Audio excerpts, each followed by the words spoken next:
오늘 우리에게 주시는 하나님의 말씀은 로마서 10장 11절로 13절 말씀, 로마서 10장 11절로 13절 말씀, 짧은 말씀이기 때문에 우리 같이 한 목소리로 읽겠습니다. 오늘은 미국 사람이었기 때문에 한글만 읽습니다. 한글만 같이 읽습니다. 시작. 성경에 이르되 누구든지 그를 믿는 자는 부끄러움을 당하지 아니하리라 하니 유대인이나 헬라인이나 차별이 없습니다. 한 분이신 주께서 모든 사람의 주가 되사 그를 부르는 모든 사람에게 부요하시도다. 누구든지 주의 이름을 부르는 자는 구원을 받으리라. 아멘. 거룩하신 하나님의 말씀입니다. 이 천주교에 가니까 이렇게 하더군요. 거룩하신 하나님의 말씀입니다. 좋은 건 빨리 배워야 돼요. 오늘 말씀 속에서 우리에게 이렇게 강렬하게 다가오는 단어 하나가 있는데, 하나님은 차별하지 않는다. 그렇죠? 그래서 저는 말씀의 제목을 차별이 없는 주님의 은혜, 이렇게 말씀의 제목을 정했습니다. 세상에 어디를 가든지 차별이 없는 것 같은데 차별이 있습니다. 특별히 미국 사람들은 이 디스크리미네이션, 차별하는 것, 이걸 굉장히 예민하게, 센서티브하게 반응합니다. 여기 차별에 대해서는 우리는 몇 가지 생각하고 있지만, 정말로 섬세하게, 예민하게 사람들이 이 차별, 무엇이든지 차별감을 느끼면 그거에 대해 사람들이 견디지 못하고 계속 이렇게 반응을 보이는 것이 미국의 사회입니다. 배운 사람, 못 배운 사람, 또 있는 사람, 없는 사람, 또 생긴 것이 좀 잘생긴 사람, 못생긴 사람, 또 어린 사람, 나이 먹은 사람대로 또 차별감을 느낄 수 있죠. 검은 사람, 노란 사람, 하얀 사람, 여러 가지 이곳에서는 이와 같이 차별이 있습니다. 그러나 오늘 말씀 속에서 하나님은 절대 차별하지 않는다. 오늘 본문은 그렇게 우리에게 말씀하고 있습니다. 특별히 사도 바울이 로마서를 기록할 때 로마 교인들에게 딱 집어서 뭐라고 하냐면 12절에 유대인이나 헬라인이나 하나님은 차별하지 않는다. 차별이 없습니다. 그러니까 사도 바울 선생님께서 로마 교인들에게 로마서를 쓰는 정말로 중요한 목적 중에 하나가 유대인이나 헬라인이나 선택받았다고 생각하는 유대인이나 저 너희들이 정말 인간 취급 안 하는 개 같다고 하는 이방인들이나 하나님은 차별하지 않는다. 로마서를 쓰는 목적 가운데 하나가 바로 그것이라고 우리는 말할 수도 있습니다. 하나님의 나라의 특징 중에 하나를 말하자면 하나님의 나라에는 차별이 없습니다. D.L. 모디 선생은 이렇게 말했습니다. 하나님 나라에 가보면은 문 앞에 이렇게 사인이 붙어있다.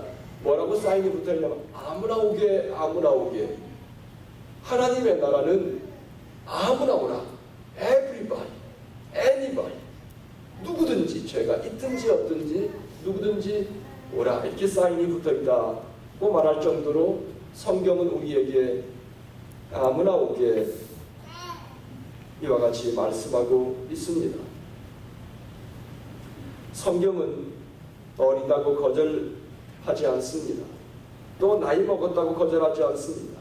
돈 없다고, 배운 것이 없다고, 못생겼다고, 인종이 열등하다고 성경은 차별하지 않습니다.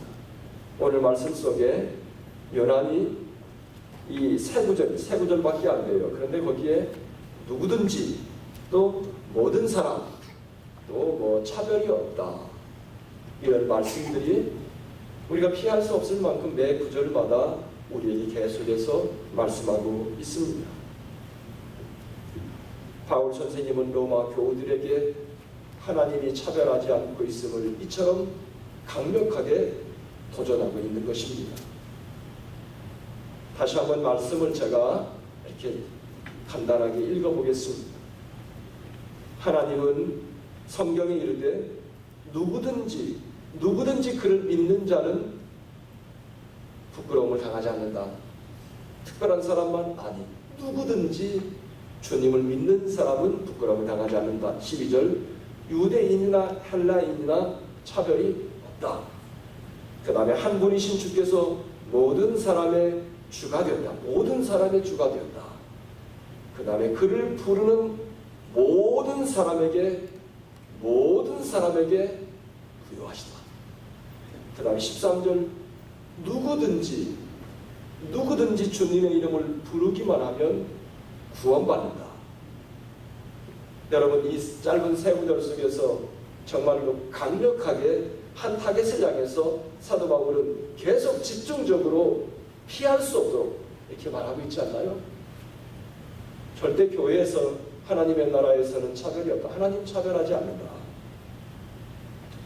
하나님은 모든 사람의 주님이시고 주님은 열방, 모든 나라, 잘 사는 나라든지 선진국이든지 후진국이든지 미개한 백성이든지 뭐가 잘 깨어난 지식이 있는 사람이든지 열방의 주님이시다. 하나님은 유대인의 하나님만 아니라 이방인의 하나님도 되신다. 하나님은 천하만민, all the people in this world, 모든 천하만민의 하나님이시다. 여러분, 이것을 이미 창세기에서도 하나님께서 말씀하셨습니다. 믿음의 조상 아브라함을 하나님께서 부르실 때 아브라함을 부르시면서 아브라함에게 뭐라고 약속하셨습니다. 물론 아브라함을 한 사람을 부르면서 너는 믿음의 조상이 될 것이다 이렇게 약속하셨는데, 자식이 하나도 없는 그에게 너의 후손은 바다의 모래알처럼, 너의 후손은 하늘의 별처럼 그렇게 많을 것이다.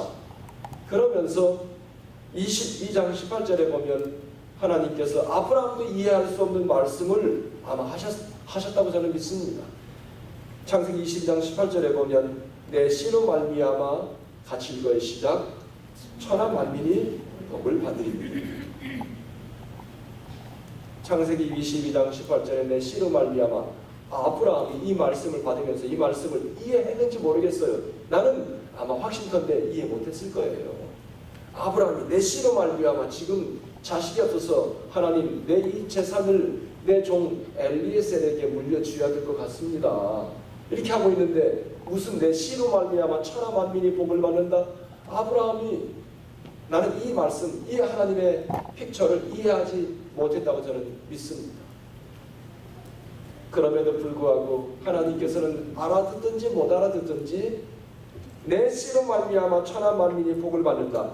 이 말은 뭡니까? 아브라함의 자손, 이삭의 자손, 예수 그리스도를 통해 온 천하 만민이 하늘의 복을 누린다. 이 하늘의 복이 천하 만민이에요. 천하 만민이 하나님의 복, 만민이 복을 받는다는 말은 예수 그리스도를 통해 하나님께서 갖고 계신 하늘의 복을 다 누리는 거예요.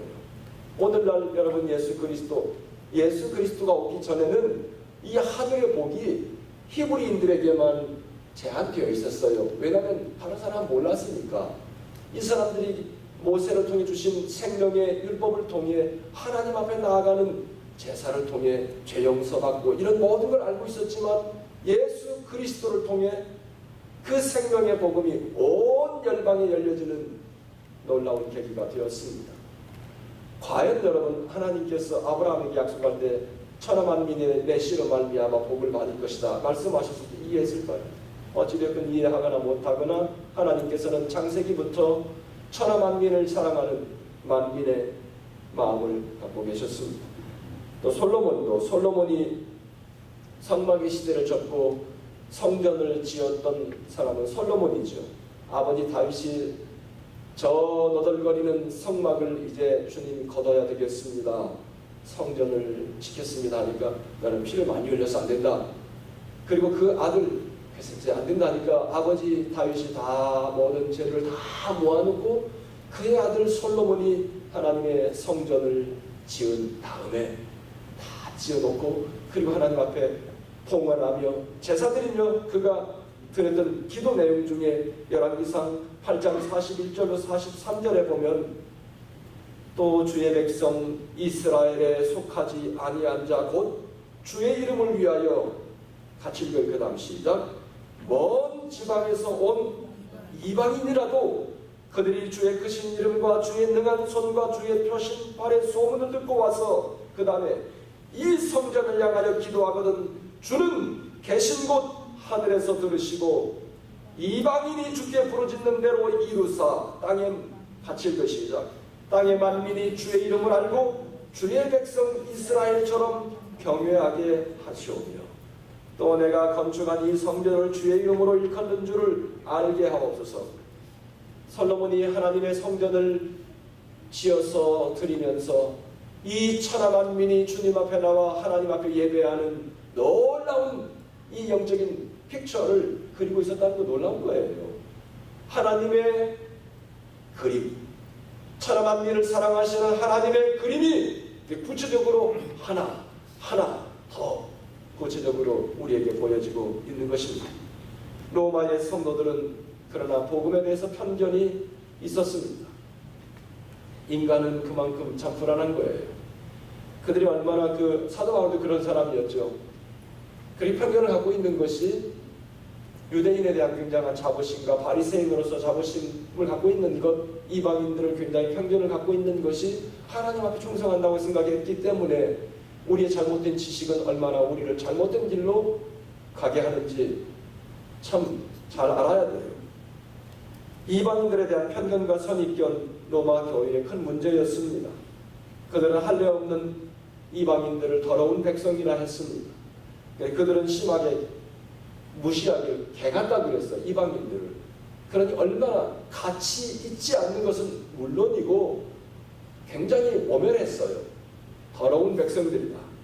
왜냐하면 유대인들은 난지 8일만 되면 사내 아이들은 할례를 행했어요.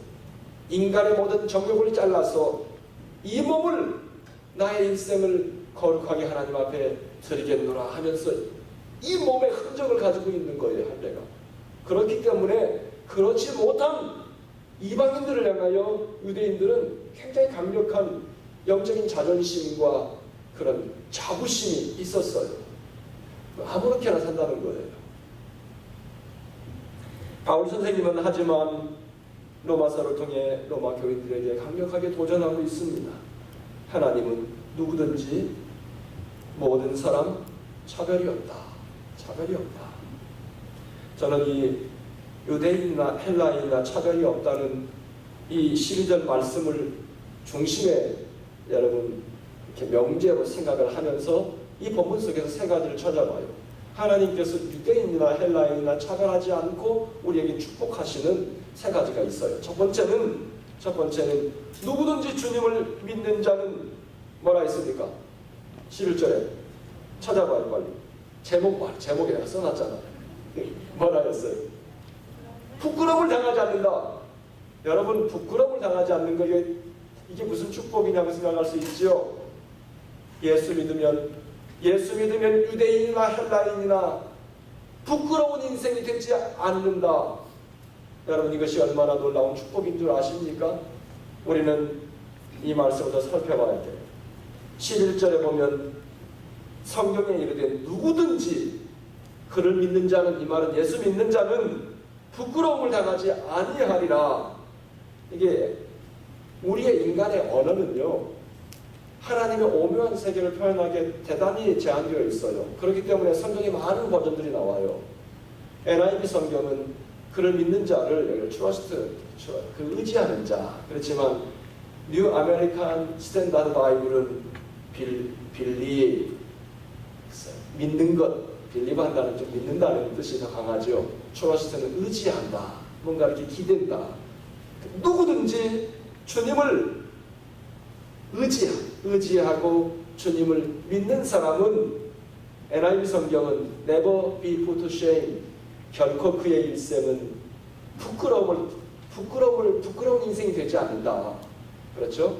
그 다음에 NASB 성경은 not be disappointed, 절대 실망하지 않는다.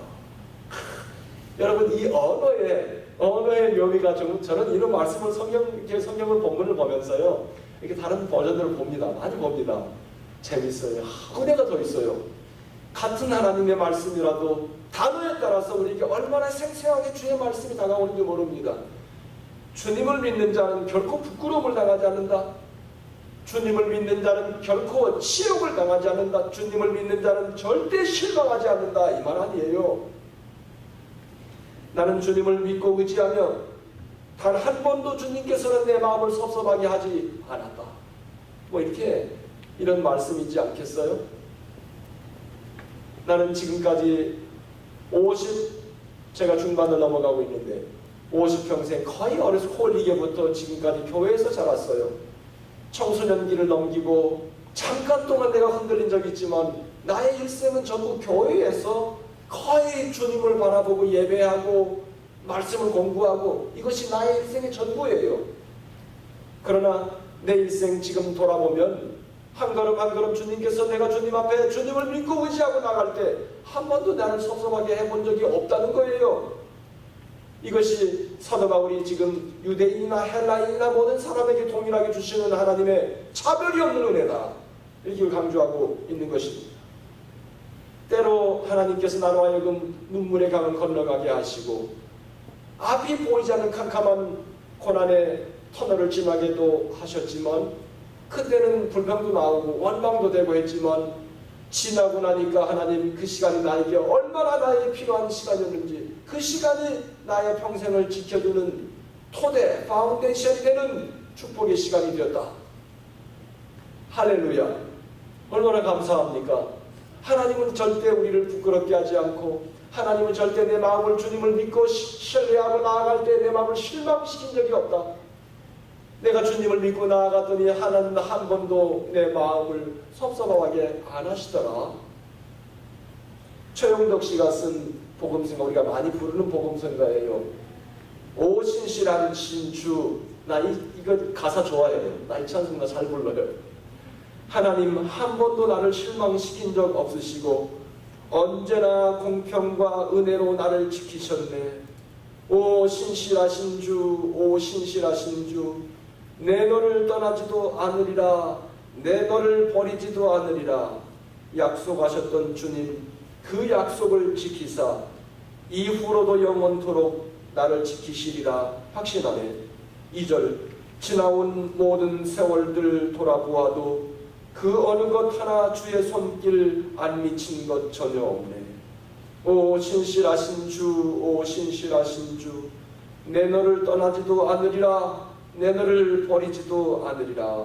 약속하셨던 주님, 그 약속을 지키사 이후로도 영원토록 나를 지키시리라 확신하네. 주님은 지금까지 내가 주님의 도우심을 믿고 의지하며 기도하고 나갈 때 한 번도 나를 실망시킨 적 없다.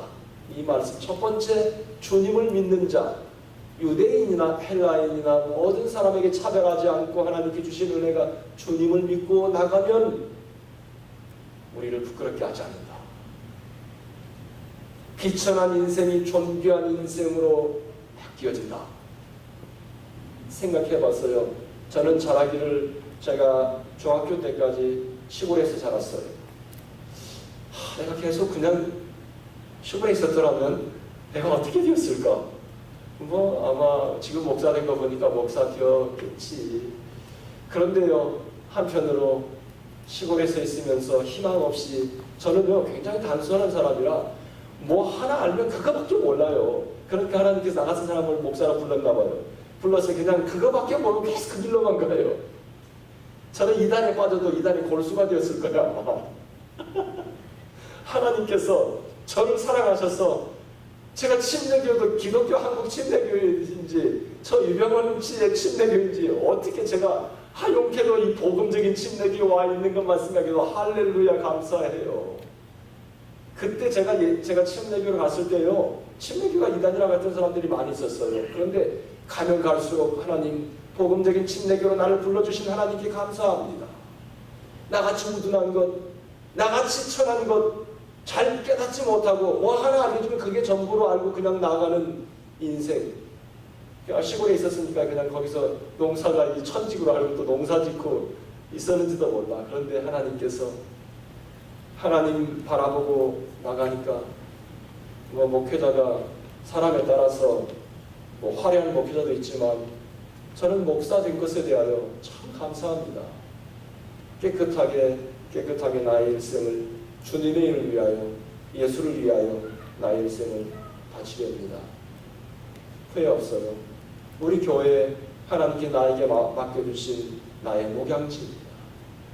그러므로 나의 성도들 한 사람 한 사람은 나에게 참으로 귀한 사람들입니다. 그러므로 매일 새벽같이 그들을 향해서 기도하고 있습니다. 인생살이 자신 없습니까? 그러면 키를 주님 앞에 빨리 내어드리세요. 그러면 주님께서 우리를 어떻게 한다고요? 부끄럽게 하지 않는다. 부끄럽게 하지 않는다. 잠언 22장 29절에 보면 네가 자기 사업에 근실한 사람을 보았느냐? 이러한 사람은 같이 읽어요. 시작. 왕 앞에 설 것이요 천한 자 앞에 서지 아니하리라. 자기 사업에 근실한 사람, 여기서 제가 갖고 있는 성경은 skilled 이렇게 했거든요. A man skilled in his work. 그런데 하나님께 자기에게 맡겨주신 일이라고 생각하고 거기에 목숨을 바쳐서 갈고 닦는 사람, 이렇게 표현할 수 있겠죠. 하나님께서 나에게 주신 일을 불평하지 않고 이것을 귀한 걸로 알고 하나님께서 나에게 맡겨주신 걸로 알고 그게 그냥 맨 돌덩어리라도 그걸 갈고 닦았더니 이게 뭐가 되더라? 다이아몬드가 되더라. 이런 사람에게는 뭐예요? 그런 인생은 왕 앞에 선다는 거예요. 그리고 그 다음에 천한 자가 되지 않는다. 하나님 앞에 나아가 주님을 믿고 신뢰하고 나아가는 사람은 어떻게 해요? 존귀한 인생 된다는 거예요. 우리에게 주시는 첫 번째 축복이 존귀한 인생. 내가 왜 우리가 존귀한 인생이 될 수 있나? 내가 잘나서가 아니고 우리는 아무리 내가 결심하고 나아가도 자주 넘어져요. 그렇기 때문에 내가 생긴 대로 하면 존귀한 인생 될 수 없지만 존귀하신 예수님께서 내 안에 계시기 때문에 덤으로 나는 존귀한 인생 되는 것이다. 빌립보서 2장 9절로 10절 11절에 보면 이러므로 하나님이 그를 지극히 높여 모든 이름 위에 뛰어난 이름을 주사, 지금 예수님을 표현하는 거예요. 바울 선생님이 빌립보에 보낸 편지에서 하늘에 있는 자들과 땅에 있는 자들과 땅 아래에 있는 자들로 모든 무릎을 예수의 이름에 꿇게 하시고 모든 입으로 예수 그리스도를 주라 시인하여 하나님 아버지께 영광을 돌리게 하셨느니라. 모든 무릎을 예수의 이름에 꿇게 하시고 그분 앞에 존귀와 영광을 돌리게 하셨다. 모든 영광을 받으시는 예수님께서 내 안에 계시기 때문에 나는 뭐예요? 더불어서 내가 존귀한 인생이 되는 거예요. 여러분, 배움이 없어도 신앙생활을 잘하죠. 예수님을 잘 믿고 하나님의 말씀을 매일같이 공부하죠. 그러면 그 사람은 굉장히 고상해져요. 여러분, 내가 비록 가진 것은 없어도 입은 것은 좀 남루할지라도 몇 마디만 대화를 나눠보면 그 사람이 뭘 생각하는지 금방 알 수 있어요. 참 이 사람은 정말 고상해요. 보기하고 달라. 존귀한 인생이야. 그런데 어떤 사람은 보기는 화려한데요, 몇 마디 대화를 나눠보면 참으로 한심한 인생이야. 여러분, 제가 30대 후반에 만났던 어떤 분이에요. 목사님이에요. 나보다 한참 선배님, 지금도 은퇴할 나이가 됐는데 은퇴하지 않고 현직에 계신 분이에요. 나한테 뭐라고 하는, 그분이 몸이 좀 안 좋으셨는데요, 나는 살면서 하고 싶은 거 다 해봤다. 그게 무슨 나한테 자랑이에요? 그 말이 하도 난 인상 깊어서 지금까지 잊혀지지 않아요. 여러분, 우리가 세상을 살아가면서 나의 삶을 존귀하게 하는 것이 무엇인가? 생각하고 살아야지. 내가 좋은 차를 타고 좋은 집에 살고 내가 하고 싶은 건 마음대로 내가 돈을 써본 것이 나의 일생을 존귀하게 만드는 것이 아님을 왜 깨닫지 못하는가? 하나님이 어느 날 나를 부르실 때 나는 한 줌의 흙으로 소리 없이 있는 거예요. 그런 것들이 나의 인생을 보람있게 만드는 것이 아니다. 성경에 보면 우리 인생을 보람있게 만드는 게 뭔 줄 아십니까? 하나님을 사랑하고 이웃을 사랑하는 것. 그것이 여러분 우리 인생을 가장 보람되게 만드는 거예요. 만약에 내가 세상의 모든 걸 다 가지고 있음에도 불구하고 하나님을 사랑하는 마음이 내 마음에 없으면 초라한 인생이야. 이 세상이 전부인 줄 알고 살아가는 초라한 인생이야. 또 이웃을 사랑하는 마음이 내 마음속에 없어 돌아보는 마음이 없으면 불쌍한 인생이야. 이기적인 인생이에요. 하나님께서 우리에게 성경을 딱 요약해서 두 가지만 그러면 하나님 사랑하고 이웃 사랑해 이거예요. 그런데 내 마음속에 하나님을 사랑하고 이웃을 사랑하는 마음이 없으면 존귀한 인생이 아니라는 거예요. 초라한 인생이라는 거예요.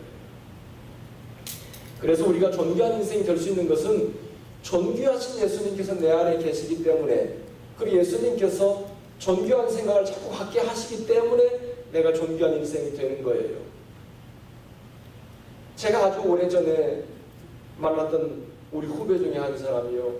그 사람 신학 공부한다고 하는 사람이 뭐라 하냐면 자기는 나중에 목회를 하면 적어도 이 정도 차는 타고 다닐 거라고. 하도 인상 깊으니까 나는 마음이 약해서 그런 말을 들으면 직선적으로 말 못해요. 그런데 하도 인상 깊으니까. 그런데 그 사람 신학교 우리 미국 남침대교단 헌금 모든 사람들이 다 걷어서 헌금 보내 장학금 줘서 공부 졸업시켜놨더니 한국에 가서 학원 강사하면서 돈 잘 벌고 잘 살고 있어요. 잘했어요. 왜 잘한 줄 아세요? 목회자 안 됐으니까 잘 된 거예요. 아마 제2의 머리가 좁으니까 제2의 유병헌 씨가 나올 수도 있었을 뻔했다는 거예요. 얼마나 가슴 철렁합니까? 목회자가 뭔지를 모르고 목회자가 뭐하는 사람들을 모르고 살아가는 불쌍한 인생들이라는 말씀입니다. 그래서 우리가 존귀한 일생이 되는 건 뭐예요? 예수님께서 존귀하신 예수님께서 내 안에 계셔서 내 세계관을 바꾸고 내 가치관을 바꾸고 내 인생관을 바꾸고 그렇게 함으로 인해서 내가 존귀한 일생이 되는 거예요. 요한계시록에 보면 요한계시록 3장 20절에 볼지어다 내가 문 밖에 서서 두드리노니 누구든지 내 음성을 듣고 문을 열면 내가 그에게로 들어가 그로 더불어 먹고 그는 나로 더불어 먹으리라. 존귀하신 예수님께서 내 안에 계셔서 나와 함께 사시니 내가 존귀한 일생 된다. 여러분 그릇 보세요. 그릇이 가치가 있는 게 아니라 내용물이 뭐냐에 따라서 그릇의 이름은 정해져요. 아무리 황금으로 만들어진 그릇이라도 그 안에 뭐 담아놓으면 똥 담아놓으면 똥단지에 불과해요. 그렇죠? 그런데 아무리 진흙덩어리로 만들어진 보잘것없는 그릇이라도 그 안에 뭐예요? 진주나 다이아몬드를 담아놓으면 보석상자나 가장 중요한 곳에 아무도 손 못 대는 곳에 잘 보관해 두어요. 왜 그래요? 내용물 때문에 그런 거예요. 내 안에 있는 예수 그리스도 천하보다 귀한 온 천하가 그분 앞에 무릎을 꿇고 당신이야말로 예배를 받기에 합당하신 분이라고 생각하시는 분이 내 안에 계시기 때문에 나의 인생이 존귀한 거예요. 나의 인생이 존귀한 거예요. 사랑하는 성도 여러분, 그렇지 않습니까? 두 번째로 넘어가야 돼요. 첫 번째 넘어가고 해봐. 두 번째, 차별 없이 부어주신 두 번째 은혜는 주님을 부르시는 모든 자를 어떻게 한다고요? 부욕해 한다. 12절에 보면 유대인이나 헬라인이나 차별이 없습니다. 한 분이신 주께서 모든 사람의 주가 되사, 그 다음에 시작, 그를 부르는 모든 사람에게 부요하시도다. 그를 부르는 모든 사람에게 부요하시도다. 부요하다는 말을 영어로 뭐라고 썼는지 한번 빨리 살펴보세요. 리치하다. 여러분 리치하다는 말 모르는 사람이 있어요. 중학교만 다녔으면 리치하다는 말 다 알아요. 예수 믿으면 뭐한다? 리치하게 된다. 부유하다. 좋아. 여러분 예수 믿고 교회 가봤더니 맨 기복시간 복 받는다 말하니까 또 복 받는다 하면 여러분 싫어하겠죠. 뭔지 몰라도 예수 믿으면 리치해진대. 풍성해진. 리치는 뭐예요? 리치를 생각해보면 부자는 아쉬움이 없는 거야. 그렇죠? 뭐든지 아쉬울 게 없어요. 그러니까 다윗이 시편 23편에 말한 것처럼 여호와는 나의 목자시니 내게 부족함이 없다. 아쉬울 게 없다 이 말이지 않습니까? 그러니까 예수님을 믿으면 부유해진다. 아쉬울 것이 없어진다. 하나님께서 필요한 것마다 채워주세요. 제가 그 비밀을 가르쳐 드릴까요? 우리 집이 16년, 16 years old house예요. 한 20년 되면은 지붕을 대개 바꿉니다. 지붕을 바꾸는데 하나님께서 박 목사 지붕 바꿀 때 됐구나. 너 지붕 바꿔줘야 되겠구나 하고 지난번 토네이도가 왔잖아요. 토네이도 에덴스에 사람들이 그 전날 저녁에도 미국이 일기예보 틀려 막 그러면서 나한테도 막 미국이 일기예보 틀리다고 하더니 그날 아침 새벽 기도를 마치고 나오는데 뭐 난리가 났어요. 근데 막 집에 와보니까 우리 집도 뭐 나무가 쓰러지기 직전이에요. 우리 집사람이 일어나가지고 우리 지붕이 지금 다 뜯어지고 있다고 막 난리를 펴요. 그러니까 진짜 나가보니까 막 지붕이 막 뜯어지고 난리가 났어요. 그래서 어떻게 지붕을 뜯어지니까 고쳐야 돼요. 덮든지 해야 되는데. 그래서 이제 일단 인슈런스 컴퍼니 연락을 하고 루핑 컴퍼니 연락을 하고 그래서 인슈런스 컴퍼니에서 딱 검사를 하더니 이거 다 리플레이스 해야 된다고 다 새로 바꿔야 된다고 인슈런스에서 다 바꿔준다. 할렐루야. 할렐루야. 이게 바로 뭐예요? 예수 믿었더니 리치해진다. 얼마 드는 줄 아세요? 지붕 바꾸는데 인슈런스 컴퍼니에서 $10,000. 그래서 지금 6,000원, 일부 이제 6,000 몇 불 체크 나왔어요. 그래서 루핑 컴퍼니에서 너네 이제 지붕 색깔을 뭘로 할래? 그러면서 이렇게 이걸로 할래? 할렐루야. 하나님께서 그냥 갈 때 되니까 크게 부서지지도 않았는데 군데 이거 갈지 않고는 안 될 만큼 하나님께서 서로 적당히 보셔서 그래서 이제 next 이제 20 years 근데 이거 이제 1000불 업그레이드 하면은 50년 워런티 죽을 100살 될 때까지 no problem 뭐 100살 될 때까지 워런티를 하는 게 어쩐지 몰라도 어찌 되었거나 그 사람들이 뭐 그렇게 얘기를 하나님께서 이렇게 참 공급하시고 채워주시더라. 부유하시도다. 성경에 보면 예수 믿으면 신앙생활 열심히 하면 하나님 앞에 나아가면 하나님의 도움을 구하면 가난하게 될 것이다. 아니면 너 병들어 죽을 것이다. 아니면 너 희망을 상실할 것이다. 나 지금까지 내가 50평생 성경을 보면서 그런데 한 구절도 못 봤어요. 성경을 보면 이런 구절이 있어요. 고린도후서 8장 9절에 한번 봐요. 고린도후서 8장 9절 같이 읽어요. 시작. 우리 주 예수 그리스도의 은혜를 너희가 알거니와 부유와 신지로서 너희를 위하여 가난하게 되심은 그의 가난함으로 말미암아 너희를 부유하게 하려 하심이라. 그의 가난함으로 말미암아 너희를 부유하게. 예수님께서 우리 부자로 만들려고 우리를 부유하게 하려고 예수님께서 가난하게 하셨다. 예수님의 가난을 통해서 우리는 부유하게 되었다. 또 이사야서 53장에 보면 예수님께서 그가 찔림을 통해 그가 상함을 통해 우리가 나음을 입었다. 성경에 보면요, 내가 찢길 테니까 너는 나음을 입어라.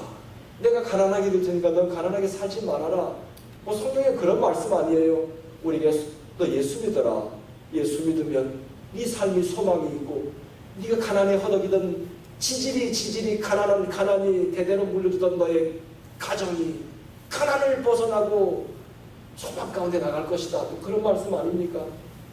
사랑하는 성도 여러분, 예수 믿으면 헬라인이나 유대인이나 차별 없이 누구에게나 하나님께서 은혜 주신다. 이렇게 풍성하게 하신다. 또 요한복음 15장 5절에 보면 나는 포도나무요 너희는 가지라. 그가 내 안에 내가 그 안에 거하면 그 사람이 열매를 많이 맺는다. 그러니까 내가 예수님 안에 있고 예수님 내 안에 있으면 열매를 많이 맺는다. 이런 모든 말씀들을 보면 하나님 앞에 나아가 예수 믿으면 우리의 삶 속에 풍성한 은혜 주신다. 그런 말씀이겠죠. 얼마나 우리는 복받은 자들입니까?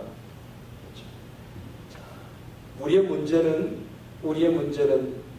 주님께 부르짖지 않는다는 거예요. 여기 보면 아까 뭐라 했습니까? 주님을 부르는 모든 사람, call upon him. 주님을 부르는 모든 사람. 우리의 문제는 뭐예요? 부르짖지 않는 거예요. call도 하지 않는 거예요. 주님을 불러야죠. 주님을 불러야죠. 부르짖어야죠. 하나님께 부르짖어도 아무 일이 없으면 그게 이상한 거다. 부르짖어도 아무 일이 없으면 그게 이상한 거다. 난 지금까지 살아오면서요, 하나님께 부르짖을 때마다 항상 내가 생각한 것 그 이상으로 하나님께 항상, 그래서 예수 믿는 사람은 감동 인생을 산다. 저는 그렇게 믿습니다. 하나님께서 항상 내가 생각한 것보다 더 좋은 곳으로 인도해 주시니까 항상 감동이야. 세 번째, 차별 없이 부어주시는 세 번째 은혜는 누구든지 주님을 부르기만 하면 구원받는다. 구원받는다. 13절에 누구든지 주의 이름을 부르는 자. 유대인들은 구원 하나님의 자녀가 되기 위해서 육체의 흔적을 가졌지만 우리는 예수 그리스도로 말미암아 예수 그리스도의 흔적을 가졌다. 예수 그리스도를 통해 예수님을 마음에 영접함으로 하나님의 자녀가 되는, 죄 용서받고 하나님을 아버지라고 부르고 자녀로서 하나님의 모든 것을 누릴 수 있는 그런 은혜와 축복을 우리에게 주셨습니다. 여러분, 이 세 가지를 잊지 맙시다. 일생 살아가며 하나님께서는 차별하지 않습니다. 예수 믿으면 절대 부끄러운 인생 되지 않습니다. 천한 인생 되지 않습니다. 예수 믿으면 존귀한 인생 됩니다. 옛날에 예수 믿기 전에 나는 천한 인생이었어요. 예수 믿고 존귀한 인생. 예수 믿고 나면 우리의 삶이 부유해진다, 풍성해진다. 부족함이 없이 하나님께서 모든 걸 공급해 주시니 아쉬울 것 없다. 하나님 예수 믿고 나니 하나님의 백성으로 세상을 호령하며 나는 살 수 있는 차별 없는 하나님의 은혜를 누리고 있다. 여러분의 일생 차별 없는 하나님의 은혜로 새롭게 풀어나가는 주님의 역사의 주인공 되시기를 주님의 이름으로 축원합니다. 기도하겠습니다.